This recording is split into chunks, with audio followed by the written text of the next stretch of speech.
Assalamualaikum warahmatullahi wabarakatuh. Selamat pagi, yang terhormat Bapak Kosasih Adi Saputra SPD MPD sebagai dosen pengampu mata kuliah Pendidikan Kewarganegaraan dan teman-teman yang berbahagia. Puji syukur, marilah kita panjatkan kehadirat Allah Subhanahu wa Ta'ala, karena atas rahmatnya kita bisa berkumpul di room meeting pada hari ini.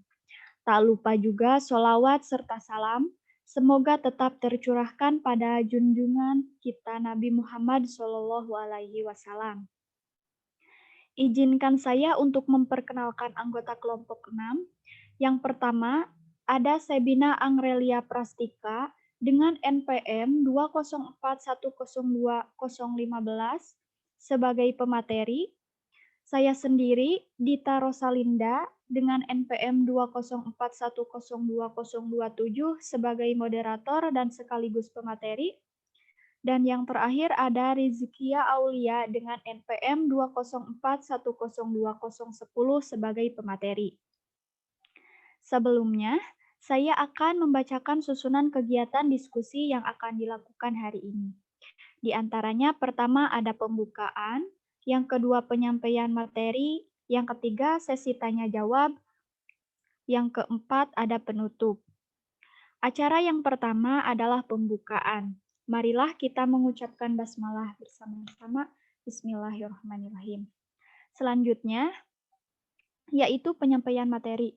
Materi yang pertama akan disampaikan oleh saya sendiri. Next.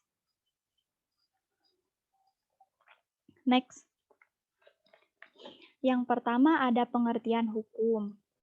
Menurut Kelsen, 1995 mengemukakan hukum adalah suatu tata yang bersifat memaksa, suatu tata sosial yang berusaha menimbulkan perilaku para individu sesuai dengan yang diharapkan melalui pengundangan tindakan-tindakan paksaan.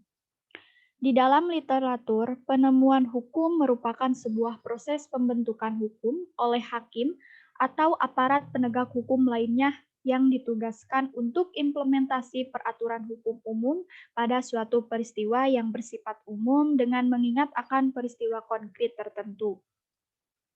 Hakim selalu dihadapkan pada peristiwa konkret yang harus diselesaikan atau dipecahkannya, dan untuk itu perlu dicarikan hukumnya. Pembentukan hukum harus disesuaikan dengan perkara yang konkret. Next.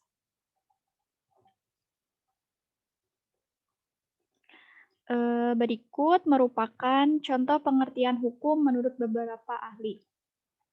Pertama ada menurut Plato. Hukum adalah peraturan yang tersusun secara sistematis, membentuk sebuah sistem yang mengikat masyarakat. Yang kedua ada menurut Aristoteles, menegaskan bahwa hukum juga mengingat hakim dalam melaksanakan tugasnya. Yang ketiga ada menurut Austin, hukum adalah alat pembimbing yang diberlakukan oleh pihak yang berwenang.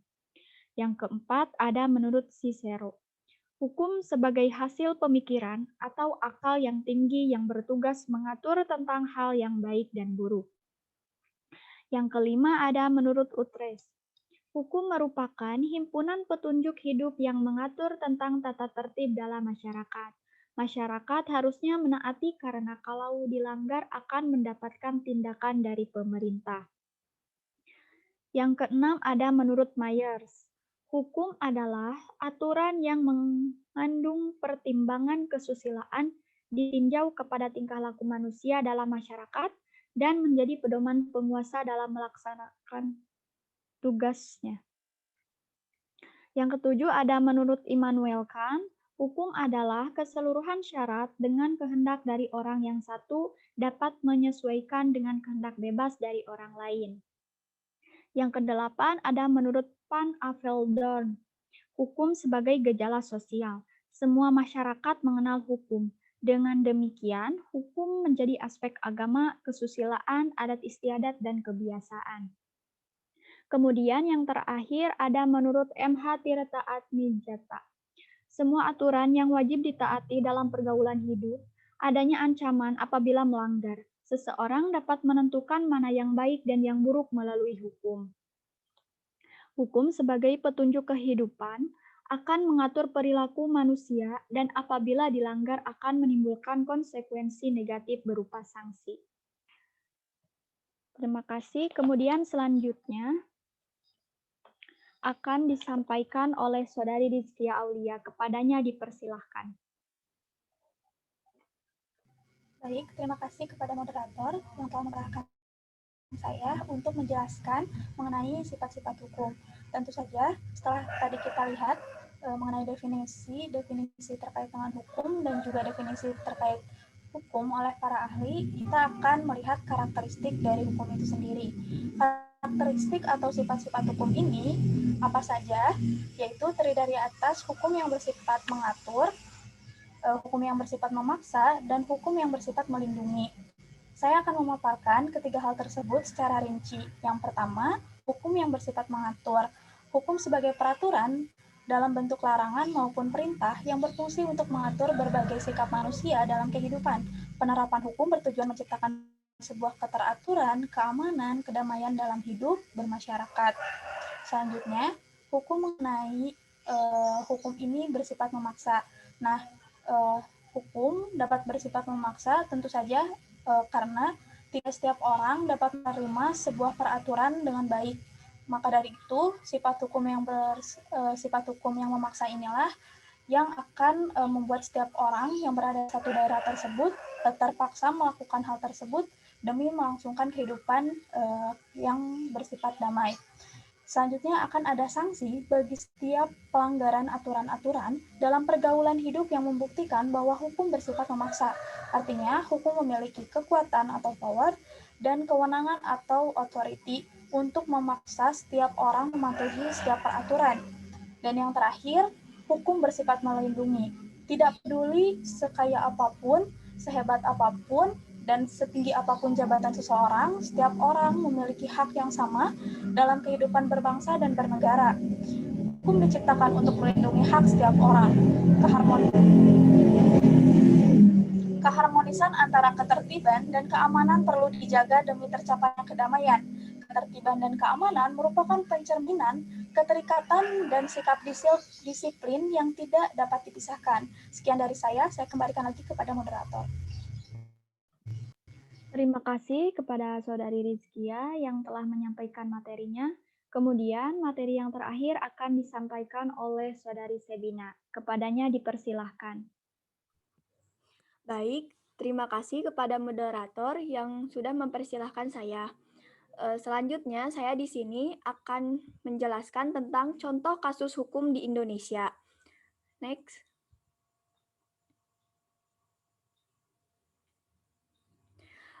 Biasanya kasus hukumnya itu berupa kasus ketidakadilan hukum di Indonesia. Meskipun terdapat sifat-sifat hukum agar tercipta suatu keamanan dan keadilan, akan tetapi seringkali terdapat kasus ketidakadilan. Biasanya terjadi pada orang kecil yang tidak mempunyai akses ke kekuasaan. Terdapat beberapa kasus yang terkait ketidakadilan hukum di Indonesia yang dilansir dari YouTube Mata Najwa.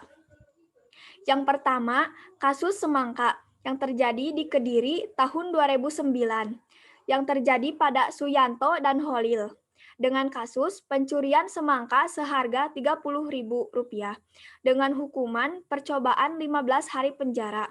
Kemudian yang kedua ada kasus Kakao Banyumas tahun 2009 yang terjadi pada Nenek Mina dengan kasus pencurian 3 buah kakao dengan hukuman 1,5 bulan penjara. Kemudian yang ketiga, ada kasus pohon mangrove yang terjadi di Probolinggo tahun 2014 yang terjadi pada kakek Busrin, seorang kuli pasir, dengan kasus menebang pohon mangrove untuk kayu bakar, dengan hukuman 2 tahun penjara dan denda 2 miliar. Kemudian yang keempat, ada kasus penjual cobek yang terjadi di Tangerang tahun 2017, yang terjadi pada Tajudin dengan kasus eksploitasi anak untuk berjualan cobek, dengan hukuman vonis bebas, karena anak yang bantu jualan adalah keponakannya yang putus sekolah. Next. Kemudian yang kelima ada kasus laundry kiloan yang terjadi di Jakarta tahun 2017 yang terjadi pada Rosmalinda dengan kasus gugatan dari Rosleni, seorang pelanggan laundry yang tidak terima bajunya rusak dan kotor karena setahun tidak diambil dengan hukuman 3 bulan penjara. Dan yang terakhir ada kasus pohon durian yang terjadi di Toba Samosir tahun 2018 yang terjadi pada Nenek Saulina dengan kasus menebang pohon durian milik kerabat dengan hukuman 1 bulan 14 hari penjara. Selanjutnya, kemudian terdapat analisis kasus yang akan kelompok kami bahas, yaitu kasus next, yaitu kasus kakek Samirin mencuri getah karet yang terjadi di Sumatera Utara pada tanggal 17 Juli 2019. Dengan kronologisnya, kakek Samirin saat sedang perjalanan pulang, beliau menemukan getah karet di pohon karet milik perusahaan PT Brixton SRE Dolok Maringir. Kemudian beliau membawanya dengan menggunakan tangan sendiri, kemudian dikumpulkan dalam plastik dengan total 1,9 kg getah karet atau sekitar Rp17.480. Saat itu, beliau ditangkap oleh Satpam dan dibawa langsung menuju polsek setempat dan menginap selama 1 malam. Nah, pada tanggal 27 November 2019, beliau dibawa ke pengadilan dan tanggal 15 Januari 2020, hakim memutuskan untuk memenjarakan kakek Samirin dengan vonis 2 bulan 4 hari dengan didakwa Undang-Undang Perkebunan. Analisisnya yaitu terdapat peraturan Mahkamah Agung pasal 2 nomor 2 tahun 2012 yang berbunyi apabila nilai barang atau uang tersebut tidak lebih dari Rp2.500.000, Ketua Pengadilan segera menetapkan hakim tunggal untuk memeriksa, mengadili, dan memutus perkara tersebut dengan acara pemeriksaan cepat yang diatur dalam pasal 205 sampai 210 KUHP. Kemudian lanjutan dari pasal tersebut yaitu apabila terdapat terdakwa sebelumnya dikenakan penahanan, Ketua Pengadilan tidak menetapkan penahanan ataupun perpanjangan penahanan. Berdasarkan peraturan Mahkamah Agung tersebut sangat tidak sesuai dengan kenyataannya, sehingga bisa disimpulkan terdapat perilaku menyimpang dari para penegak hukum. Selanjutnya, kemudian, menurut Asep Iwan Iriawan, yaitu seorang pakar hukum pidana, bahwa yang pertama, hukum tidak boleh pilih-pilih, setiap orang di hadapan hukum itu sama. Kemudian yang kedua, penegak hukum itu tidak boleh pilih-pilih pasal. Jika berdasarkan kronologisnya, memang kasus ini termasuk kasus KUHP pencurian. Akan tetapi, para penegak hukum ini memilih pasal Undang-Undang Perkebunan. Jika penegak hukum memilih pasal pencurian KUHP, tetap tidak boleh diproses karena tidak melakukan pencurian yang dengan senilai lebih dari Rp2.500.000, sehingga para penegak menggunakan Undang-Undang Perkebunan. Kemudian yang ketiga, biasanya masalahnya menyangkut pencurian getah karet, para penegak akan menggunakan pasal KUHP, bahkan tidak pernah menggunakan pasal Undang-Undang Perkebunan. Undang-Undang Perkebunan biasanya digunakan bukan untuk kasus yang mengambil getah karet. Selanjutnya, menurut Nasir Jamil, selaku anggota DPR Komisi 3, menyatakan bahwa hukum itu harus mengandung 3 hal, yaitu kepastian, kemanfaatan, dan keadilan. Contohnya, apa manfaatnya ketika proses hukum diajukan kepada kakek Samirin? Kemudian, apakah ada keadilan bagi beliau ketika memungut getah yang diadili dan diproses seperti itu? Para penegak hukum jangan hanya melihat kepastian hukum saja, akan tetapi kemanfaatan hukum dan keadilan hukum seharusnya lebih didahulukan. Ketika hakim dihadapkan antara kepastian dan keadilan, seharusnya memilih keadilan. Oleh karena itu, seharusnya hakim membebaskan kakek Samirin. Berdasarkan kasus di atas dapat disimpulkan bahwa hukum di Indonesia mengandung legalistik dan formalistik. Meskipun hukum bersifat mengatur, memaksa agar dapat dipatuhi oleh masyarakat, tetapi hukum juga harus bersifat melindungi agar dapat tercipta keadilan Indonesia.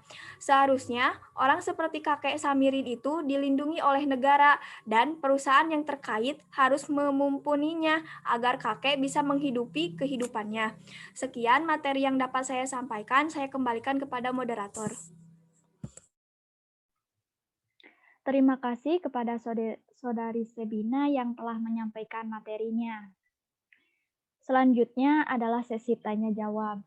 Bagi teman-teman yang ingin bertanya, dipersilahkan bisa menuliskan pertanyaannya di kolom komentar YouTube video ini. Terima kasih atas perhatiannya. Mohon maaf atas segala kekurangannya. Wassalamualaikum warahmatullahi wabarakatuh.